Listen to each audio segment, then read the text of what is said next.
नमस्कार साथियों, आप सभी का स्वागत है एक नए वीडियो में। आज के इस वीडियो में पर्यावरण अध्ययन के महत्वपूर्ण प्रश्नों को सॉल्व करेंगे, जो आने वाली परीक्षा यूपी टेट के लिए बेहद ही महत्वपूर्ण है। प्रश्न नंबर 1, जैव विविधता का सर्वाधिक स्तर किस परितंत्र में पाया जाता है?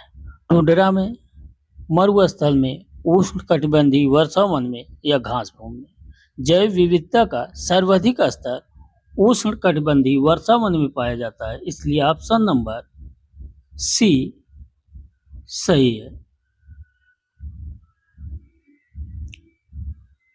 पारिस्थितिकी या इकोलॉजी शब्द का प्रतिपादन किसने किया था? डार्विन ने, हेकेल ने, ओडम ने या लैमार्क ने? पारिस्थितिकी या इकोलॉजी शब्द का प्रतिपादन हेकेल ने किया था, इसलिए ऑप्शन नंबर बी सही है। किसी खाद्य श्रृंखला में ऊर्जा का लगभग कितना प्रतिशत अगले पोषी स्तर तक पहुंचता है?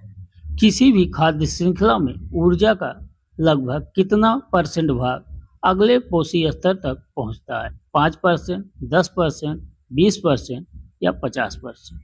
खाद्य श्रृंखला का ऊर्जा का 10% भाग अगले पोषी स्तर में पहुंचता है, इसलिए ऑप्शन नंबर बी सही है। ओजोन परत मुख्यतः वायुमंडल की किस परत में पाई जाती है? क्षोभ मंडल, समताप मंडल, मध्य मंडल, आयन मंडल? ओजोन परत मुख्यतः वायुमंडल की समताप मंडल में पाई जाती है, इसलिए ऑप्शन नंबर बी सही है। अम्लीय वर्षा का प्रमुख कारण है CO2, O2, SO2, NO2 या H2?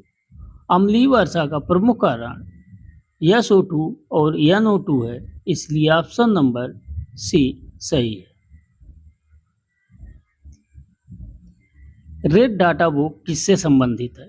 वन संरक्षण से, संकटग्रस्त प्रजातियों से, जल संरक्षण से या कृषि विकास से? रेड डाटा बुक संकटग्रस्त प्रजातियों से संबंधित है, इसलिए ऑप्शन नंबर बी सही है।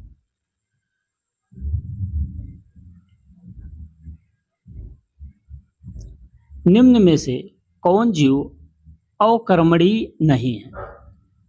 निम्न में से कौन से जीव अवकर्मणीय नहीं है? कागज, कपास, प्लास्टिक या लकड़ी? तो दिए गए विकल्पों में से प्लास्टिक जैव अवकर्मणीय नहीं है, इसलिए ऑप्शन नंबर सी सही है। पारिस्थितिकी पिरामिड की संकल्पना किसने दी? पारिस्थितिकी पिरामिड की संकल्पना किसने दी? एल्टन ने, ओडम ने, टास्ले ने या लिंडमैन ने? पारिस्थितिकी पिरामिड की संकल्पना एल्टन ने दी थी, इसलिए ऑप्शन नंबर ए सही है।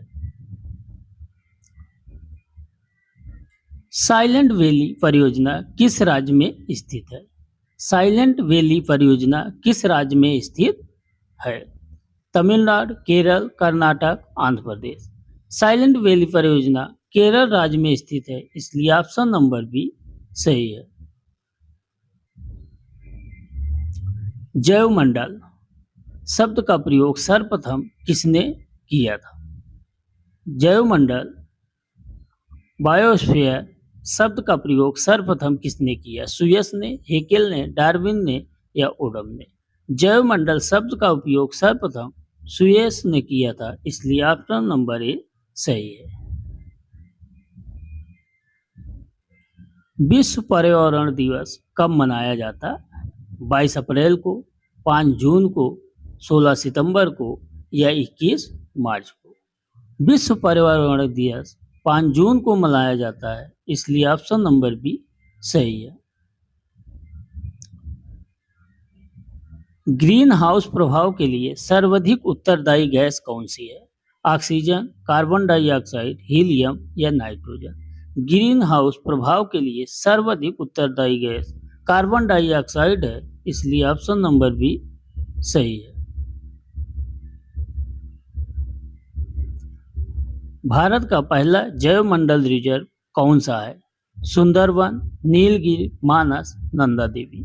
भारत का पहला जैवमंडल रिजर्व नीलगिरी है, इसलिए ऑप्शन नंबर बी सही है।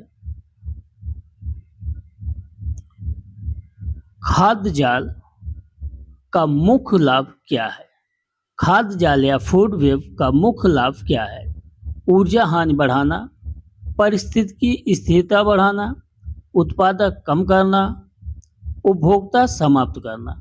खाद्य जाल का मुख्य लाभ पारिस्थितिकी स्थिरता को बढ़ाना है, इसलिए ऑप्शन नंबर बी सही है।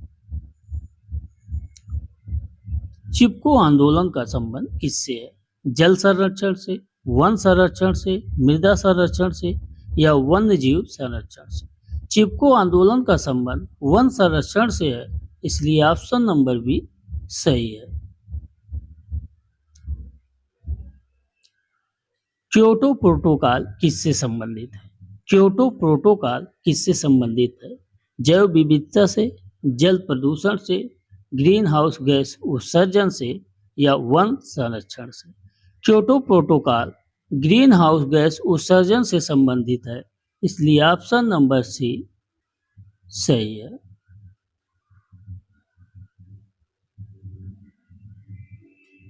निम्न में से कौन प्राथमिक उपभोक्ता है? शेर, बाघ, हिरण, सांप। दिए गए विकल्पों में से प्राथमिक उपभोक्ता हिरण है, इसलिए ऑप्शन नंबर सी सही है। इन सीटू संरक्षण का उदाहरण है।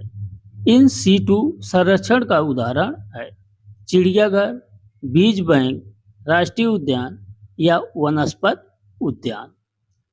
तो इन सीटू संरक्षण का उदाहरण राष्ट्रीय उद्यान है, इसलिए ऑप्शन नंबर सी सही है।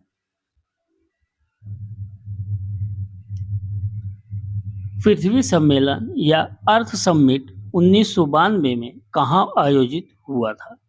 पृथ्वी सम्मेलन या अर्थ समिट 1992 में कहाँ आयोजित हुआ था?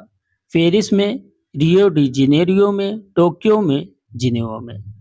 पृथ्वी सम्मेलन या अर्थ समिट 1992 में रियो डी जेनेरियो में आयोजित हुआ था, इसलिए ऑप्शन नंबर बी सही है।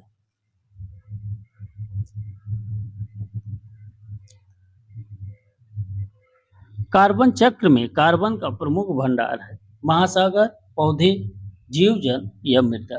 कार्बन चक्र में कार्बन का प्रमुख भंडार महासागर है, इसलिए ऑप्शन नंबर ए सही है। ब्लू बेबी सिंड्रोम किस प्रदूषक से होता है? नाइट्रेट से, फास्फेट से, सल्फेट से या क्लोराइड से? ब्लू बेबी सिंड्रोम नाइट्रेट से होता है, इसलिए ऑप्शन नंबर ए सही है। पारिस्थितिकी तंत्र का अजैविक घटक कौन सा है? पारिस्थितिकी तंत्र का अजैविक घटक कौन सा है? जीवाणु, पौधे, सूर्य का प्रकाश, कवक? पारिस्थितिकी तंत्र का अजैविक घटक सूर्य का प्रकाश है, इसलिए ऑप्शन नंबर सी सही है।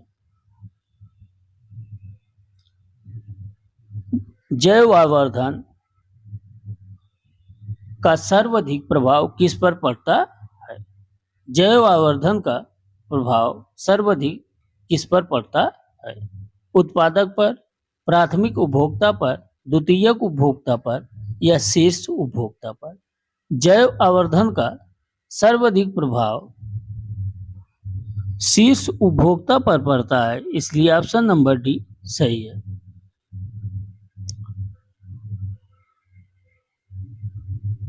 रामसर सम्मेलन किससे संबंधित है? आर्द्रभूमियों से, वन से, मरुस्थल से या महासागर से?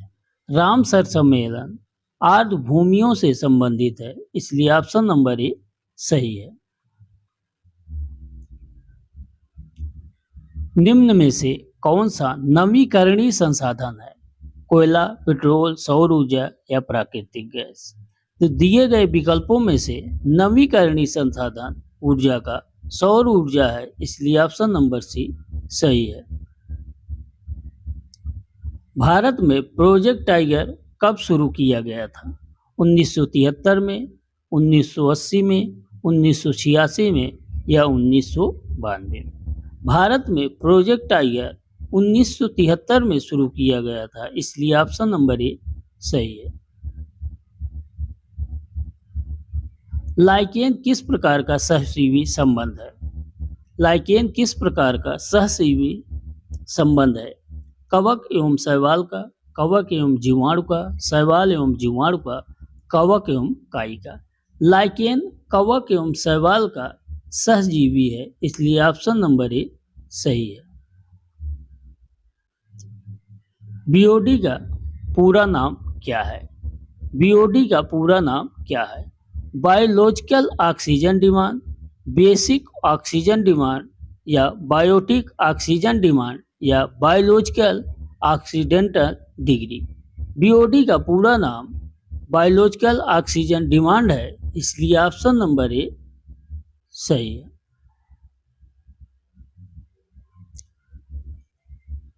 सीएफसी गैस का प्रमुख दुष्प्रभाव क्या है? सीएफसी गैस का प्रमुख दुष्प्रभाव क्या है? क्लोरोफ्लोरोकार्बन गैस का प्रमुख दुष्प्रभाव क्या है? अम्लीय वर्षा, वैश्विक तापमान, ओजोन क्षरण, या ध्वनि प्रदूषण? सीएफसी या क्लोरोफ्लोरोकार्बन गैस का प्रमुख दुष्प्रभाव ओजोन क्षरण है, इसलिए ऑप्शन नंबर सी सही है। किसी क्षेत्र के सभी खाद्य श्रृंखलाओं का संयुक्त रूप कहलाता है? किसी क्षेत्र के सभी खाद्य श्रृंखलाओं का संयुक्त रूप कहलाता है खाद्य जाल, पारिस्थितिकी पिरामिड, जैव मंडल, या जैव समुदाय? किसी क्षेत्र की सभी खाद्य श्रृंखलाओं का संयुक्त रूप खाद्य जाल कहलाता है, इसलिए ऑप्शन नंबर ए सही है। आज के लिए इतना है। वीडियो अच्छी लगी हो तो लाइक करें, चैनल को सब्सक्राइब करें। नमस्कार।